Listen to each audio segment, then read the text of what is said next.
Police shot and killed a man who they say went on a rampage, beating people and damaging property. The attack left 4 people injured, including 3 elderly victims. It happened at around 1 o'clock this morning on Easter Hill Drive in Franklinton.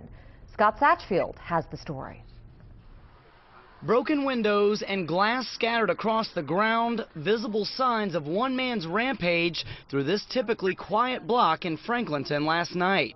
I tried to call the police and so nervous, couldn't even call 911. Willie Mae Warren watched in horror as the man moved from house to house, beating people and smashing windows with bricks and other objects before a police officer shot and killed him.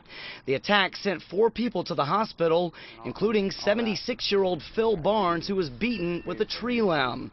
Family members are still in shock. We've been here for about 30-something years. Nothing never happened like this. And we was frightened. And the suspect, officials say, kept going for more. Went next door, committed another battery on an elderly female, actually hit her in the face with a brick, and then moved across the street over here to Serenity Village and continued to do much of the same. Attacking his own neighbors. Serenity Village is an assisted living center where the suspect, 38-year-old Philip Garrett, has lived for a few months. Police say Garrett suffered from a mental disability and has a criminal history. Willie Mae Warren helped end the rampage. As Garrett approached her, the 86-year-old pulled out a pistol and fired 3 times. As Garrett backed away, help arrived. It was here in this alleyway between 2 of the housing units where a police officer confronted the man. Officials say they believe what happened next justifies the use of deadly force.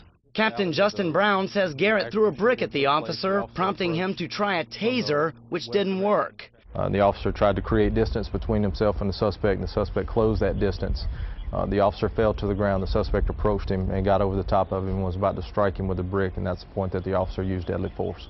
Ending a terrifying ordeal for several neighbors. Yeah, he was scary. He was scary. Oh, I didn't know what he gonna do. Scott Satchfield, Eyewitness News, Night Watch.